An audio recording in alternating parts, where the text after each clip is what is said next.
lata ena mekwabe Yesu lata ena mekwabe Yesu lata ena mekwabe unlata neme kwabe no biche ndo benmi lo Jesus sing kwa ma odo tito daho mi bobo tito daho eni omeo mi wa ze chaîne Rofeka TV dai bo fide benile lo kwe mi ton lebe mina si suivre yeko lo kwe mi ton lebe boblo dimanche na milewai boblo sena milewai bo mi so si suivre ko mauton bo kesiwa lo mero kuro die me biwalo ki cambio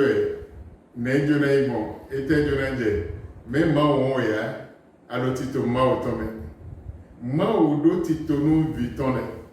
bo dide akpagbe mauton ko de no viton le mawo no gba lenu no ton e no ga lenu no ton bonoze azoton wa chicheme donc bon eliome do gain ko elome dia lo todomie ma o de sodo tito da o de no donc bon Rofeka TV me wele bisenu ahe annoncer o ma o ton bonasi se bedesi ma o bon bonasi mo ganje o si ma o bon bonasi no wi wlate ma o ton bonasi no lo dachi ma o ton bre Bob Mauna Bulawe Lunyale Bime Corina Virisa Delo Mewe Where be Mauton Akpabe Mauton Logite Bo Philip Diade Lutomere Adia Benin Adia Africa Adia États-Unis Adia Europe Adia Philip Diade Allo Mauton Logite Bonjona Bio Yi Setri Medo isele na iwono menedo isele ma unojo edo a ma unozo ebro da ona ise no dio no lezu yoyo debo ise no na me faveur ma oton bo ga ko lo me njuna do ko do faveur ma oton di de in faveur ma oton e in faveur no lu konto yo e na plawe yi fi bisese e in faveur no lu konto e na mo gwa me faveur e na donc azonde bunamoya coronavirus namoya pandémie de bunamoya lo faveur ma autant de lo konto yo ewa Israël sibire egosi Egypte même ma lo konu yewuto kenta sipe wa ma lo konu yewuto kenta si dalo lo ko eton wa moke njona donwe lo gain ko lo me de alo todomie alo tito ma autant me bo faveur ma autant lo jitu do yise bodo ganje o bono wiwulate ma oton ndebde ntito kentoton ndebde ntito bibo ma uleton bolegba ko blodai botuna welenu ena wachi cheme boyo welu mi madebe ha bide mi o se na bide bon bibdo lo desitwe men dimi na ja lo desitwe lo amiotwe men mi na ja lo amiotwe men bo bonando mi malo debu me ha anse kotoko bona mo kodo no kunpo ndebu na jedo jito ya mama o dey mawa bazale biseton bono boison bon ndebu ma no wala no konto ha alo tito tome alo tito ma o tome a se wala no ma o sinu kwa tagba to se wala no ma o sinu kwa dan ma o na wala si tito teme le bime bonjo na do we podo yi se to epo wende an se ko lo ba lo de ko yo ma o de sunambe azeni o si to Beo BCCG, et dans le signe Totume, et dans le signe Beo BCCG, fille de ma auton l'aide, l'eau, tout teme, miro de possède me bien, mi jo me de boudoa, miro de possède me bien, yo pas podo me koko, abina don no me de bousife bien, abina me de bouton, vile na ya no etonsi avia, et kana ya to etonsi avia, non la de suna ya vie etonsi avia, donc et a sula de suna ya si etonsi avia, dans abinayi mede bouton lo miro wi wulate ma oton donc Jonathan mede lo gain wala mo yisi to italien ndé traverser à des gain wala ma ou si alors le jitue ndebe alo bi bon medie alo ma autant le jitue et donc bon manu me gege ku me welo wetu moto we ko monu ku je me lo to ko into ya abi into ya wo si se into ya ma ona na we dudeji lo alile biseseji me de nu yue to le me da ko le eze wura doye edon mi modeji ya me we de ma no ze bu wura le ze kle edon bu wura le to we o do bitu ele ko bo elo do wura le bo Deutéronome 29 verset 29 do mi do nu wura le yin to e bo yin bitu ele ton don wura de to e bo yin bitu ele ton ma wu na we nu wura lo bo nu wura lo me o we ku yin to ya azin to ya adin to ya awajija yin to e don jona do we kado da ko ma ona nda ko ma obrono azo da ko ma obrono ena we bona bituele alo da tonton lo waji lo bituele de soji don lo waji lo bituele soji lo wando to edio don do de joy miton awaji de miton don jona don mi besi egbe lo bi lo tito ma oto me oto fide bude mi de mi se sen de do mi blode edogbon bible sudo to de bude me mi dio mi ndo si se nu saint oton dẹ́rù pàtàkì bọ̀mìdó náà ṣètò ní sẹ́ndébùdé ètò kẹ́kẹ́ àbọ̀jọ́ wọn ló yí ọ ẹ̀dá yín wáyé àzọ̀ndérò gbé ọmọ yàn àzọ̀ẹ́ni ọ̀nà wáyé bọ̀nú bí sẹ́nà lẹ́bọ̀ bẹ́ẹ̀ déjẹ́ ẹ̀gbọ́n dọ́n ń wá bòjó náà lọ́rọ̀ ndébùdé lẹ́bà kó bló pọ́n kàn bẹ̀ tu ẹgbẹ́ ẹ̀yìn bìbìrì àzọ̀débùdé lẹ́bà kó bló pọ́n kàn péjọ tu ẹ̀yìn bìbìrì títò débùdé lẹ́bà kó bló pọ́n kàn péjọ tu ẹ̀yìn bìbìrì bìdí àlò tó domi ẹ̀gbọ́n ngwa bojo na dono ga egwelo me alo tito ma otome donc encore les bâtons de no mranu de budo achedo jitu ya no mwan de ko mran de busi wa zodo jitu ya donc de alo todo mi egbon ma udako de indako no mbe bisesio alo nu content alo papa tome donc de busi wa ya de busi wa bituele ya donc to ma otom njona dono do yise welo no yise singweno welo no akwabe mauton bwa chicheme lo vi mauton le singbeza mere welo no akwabe mauton nan dio ni no mele singweno mele welo no ho mauton de no dio le bisezu nu yoyo de vo singweno welo no wende bi bo mauton jete bo prophète Joël ko do hodeji bibo we mon koton mele don jona do tito le bâton debout de le bakoblo edo tito do jito ya enamo vitule ya enamo medito tuye le debo abe bina lo gandi nde bude ne ya bisimo ma ona se bise do zono donc njuna do de weni pataki bo adona kode zanzan we men bada makono e wonu abisa ya bona di foni no demeo ba wonu kode makono e wonu abisa ya bode higo na ngolo ba wonu mboko de boyi hongono wende ayi hongono ewe andulo tabate meteleji ewe andula zole batoleji ewe andulo biboma wele si azoleji ewe andula zo azetole tonji ewe andula zo hongono temeteleji donc de wena zeblo hongono na don jona donwe lo akabe mauton lojitu oto azo azetole ton lo bezanto eji esi wa tinu ya biboma wele si azo si wa tinu ya maintenant c'est un si wande bono ya et ça Joseph mais là ça Joseph faut ton les dessous famille ton les dessous ouais ça Joseph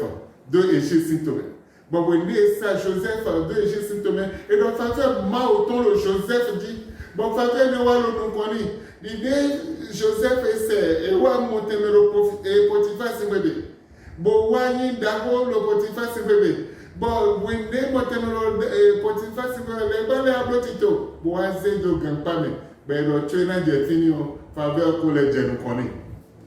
chobe de gampame bele mo faveur ma o to me waze no dirigeant no mero gamele biewe no diriger yewe no diriger bise se le fait et mon faveur da o ma o kaka de wende gampo no ma o akpabe ma o to singapo ma o de suwa de to singapo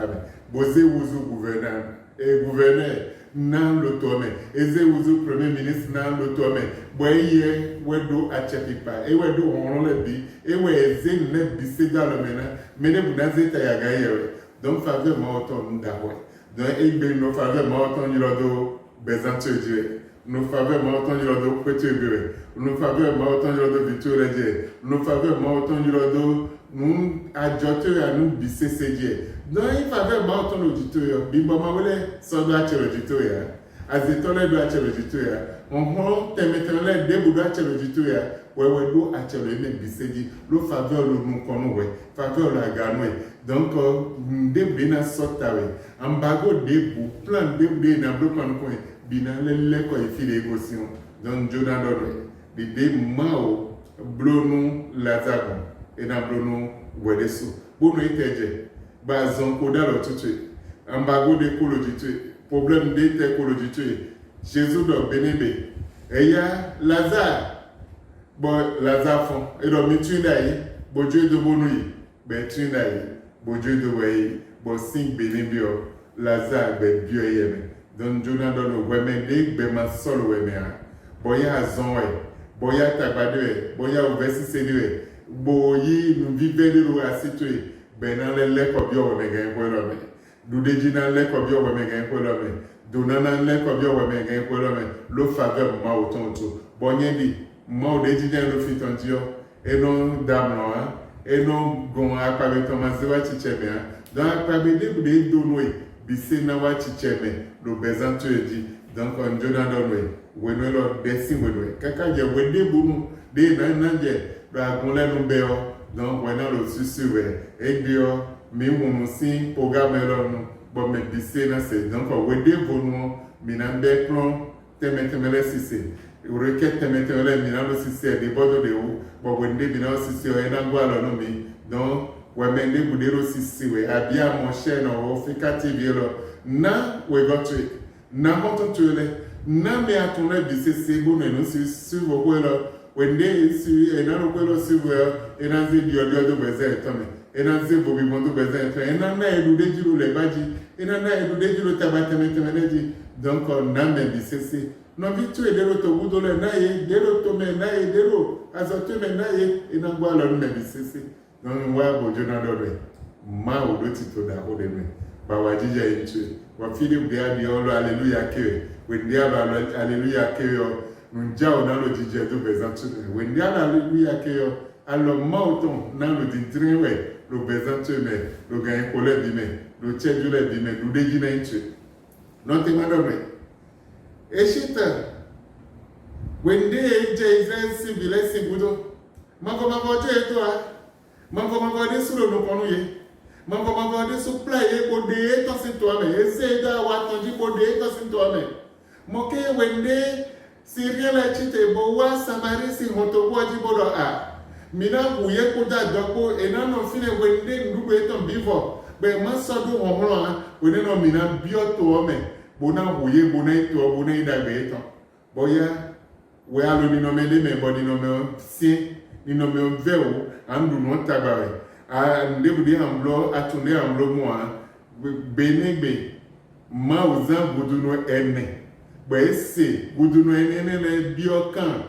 Syrien letome, wende biokan Syrien letome, ma odo jino konsigbe. Bese jino konsigbe donou, boyedo, avant pas da ode jari. Israël sin vile wa yiro mene be jari, bojo na wimba eme biwon. Sin kan etome, bojo ndudu do, ejo awe eton ledo, ejo sikado eton ledo, ejo dokon eton ledo, bo besi benende, de ndudu hangbon, boye mate mon ndudu bodua. Ndudu de for 80 cycles eje akweganwe pe hona don Jonah dobe the date is simple ba mante tunde amblogo de bitule de sunablogo de na to sine bon ma o nablo to enwe ma na na e ba amo bonado ma na na e ba amo bonado ano na meroganji ndebu na wawe ya lo alotito ma o to mewo bo nu de ro jije inu konton dia o je na bide lo bi memra habibu to yo amo Israël sin bile o je de eji esi ton esi biokwe bia c'est rien là chi vont te étendre donc esi le mouvement des bois mais gudu no ene pewe ma oser bodio ni no mentona ma on a zéro ça pour ton bonande wesi tagbademe adio mauna se alogo sedwe mauna se wesa kutonle sedwe mauna blo ndaholo bezantene mauna boazonwe mauna tuenda mauna blo ntemetenlenwe onjona bio do podeji besindi miro de konon to le bisesewe lo memi ton le lo bio bime bo noelo yin bio biseton ou lo bio biseme azono bio biseme mele okukwe non pandémie et l'autre et le coucou est mon fils BCC donc minam bio faveur ma autant minam bio faveur ma autant des jetés le arabe na singla me beneme bon ma donne moins ça qu'on doit y a nous do me wote et ya faveur non a jeté do bio bime ben deni et coronavirus est là et nan doté le bio BCC et nan doté le filet BCC ah le fil mettre là le filet BCC donc coronavirus est là nan doté when they favor mauton and jetio et dans l'autre. Le arabe n'a singulièrement. David Zetayaga, bon mon sa concedo me pera l'autre. Bon maudon gata. Do eya concedo, ben concedo, bon maudon no eya ma sodre e petio. Ma sodre d'auto déjà du nandre do ma sodre de Dieu. Bon sa con do e petante. Ben c'est fino David wasa bonu mau. Bozegi gonu mau. Non vice. Ayant consomme 103, verset 1 des 5 mort de nos bazons, de nos tumédailles, de nos moulins dométons, de nos guillemets tabaté maintenant,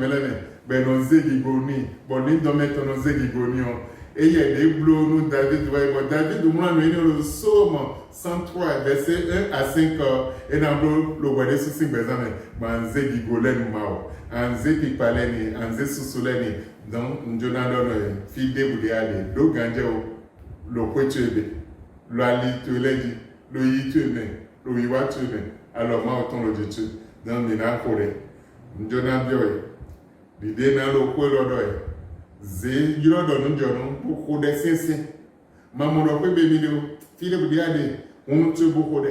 En dopen, ma maman, tue. Des chiens de Dieu, Bolena, Webe, beaucoup de la zone, Bohuna lo tagbalo bohuna lo versise lo wende megegero kukue wende to gegero kukue wende to daho de hono le lo ije bo me wo lo kukue be si don de bo si blonu to vie ton le e si don de bo si wure me ne le me we me de manyi nde bua alo ma o ton lo jito e je bo no amunu bo na do pen ma o ma do pen we nye ko wendo che ko nye ko fa mi che ko mi do pen we nu alo to e de lo jiche nu alo to e de lo mi ji bon de bua mi a mi do pen we hunu tue bo do pen ma o lo fi de bu de ade hunu tue bo ze nu ko ma o ton daga lo to de bu de me ade hunu tue bo ze gi gonu ma o lo fi de bu de ade e je bo no an tun da de wa ma o to no viche nde lo jije su ko me gege ko ku beto gege o ku le gba o confirme bo pe me gege yi me le ro ku ku eteme don ete we si blon ma o na bia si sun na bia si ne ete si bloni di adopeni o pardon ete si ne di adopeni o donc o mo tue bo dopeni ma o e lo vive deji we go awa ko re bonado ma o don ma o ze un tue le domi ze un tue le do vichele ze un tue mi un tu no bezanteji e do meji un tu onde le nyanya ma seconde bo ma o do medeji un tu onde le mi madale wo don ma un lo un tu tue bawe lo bezanteji un tu eri un tu lo bezanteji un tu eri un tu lo kwedo teji un tu eri un tu lo vichele sin bezanji nyanya ma je do mende bojo e lo pataki kode no vichi un tu e bo kode do ko se do ma o odo yi se tu po ma o na lo biblo no e bio mo Jesus ton dide ndogun won nu won tutu lo bezanteji nu won tu ma o ton lo bezanteji la joteji la zoteme lo yi teme ete do ete do chipebe yiro gun ma o ton won nu si la zaware lo fi bi sese donc ma o ton edo won bodo iwazo lo tele bi seme donc yiro won bozan won when dia lo won yiro we bodo yi se nu hun de yira dio won na jete bona wazo no e na hwe bitule dio àwọn apo de atongo andon ma o se won sa kuntule do e lele do mi se won sa kuntule do e lele do wechi se wensa kuntueledo enleledo bichele se wensa kuntueledo enleledo yiche wiwache ale ton no jiche ema jomido ma o se wensa kuntueledo bo enlopo ha me wele bisenu enlo chena leledo mi il y a dans Ésaïe 62 verset 4 des 6 mais bon ma wensa kunleledo mi enleledo kweche enleledo bichele ndebu mawabio ndebu mawabichele ndebu mawabichele wensa kuntueledo mi elo pataki on tu go kodeni obona si kodeni oko bibede ko amalo ma autant lo bezantene amalo ma autant lo kwetebe amalo ma autant lo ntwede bisedi lo amalo ma autant lo vitwede telidwe lo togudo file bede amalo ma autant le di dia wa kode numero togudo le ndana bitwele na lo togudo tu ma kode no ya lo bio bisese ambio ma o do to kwele ya fi temetemele ya moi ça comment autant les budgets de finir mon Jésus ton bio teneleme boy boison nous mêler la zandele mêler le dino metemele mon Jésus ton bio finir boy boison ye bodé sini no metome bodé sitabe tome donc on dia kodeni moi ça comment autant dans la zoe mon Jésus ton dans la zoe bona bio doto ko enele e na bia zon si temenele na bio ko temete de mêler la zandele e na bio finir bona boison ye donc bien mao et ya homa zombato eton nous jete do ko lokolokobe nous jete do to ko le nous jete do te lokolokobe iwa zolo tenelele wende alo de ni okoyo alo mao ton nano jitue dion de ankobo de alo mao wede su ado mede nchele esiba nde na do kwa wa pese duduchi wa pese dudu vichile ton nde na do nde bichile na do nde wando chile na do pese mi debude simbo ma oblo chile mi gigwo to wenai gigwo jone chia weton wenai donc ma oblo gigwo na sin to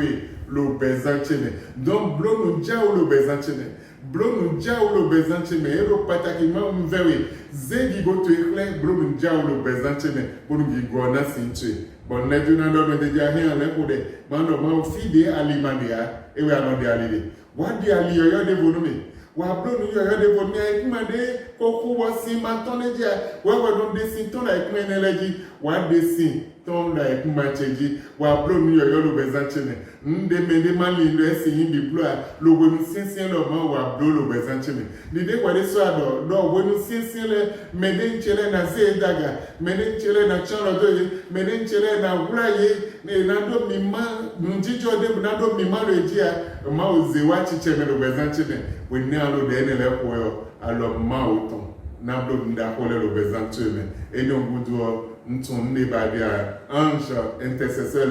lo de possède we ange de no ko de bolo de ko egen ko lo me bolo azo egen ko lo me we ndi we de suna ko de de suna lo de possède we bonanze blo da hona na zebro hono na bondi do gen ko lo me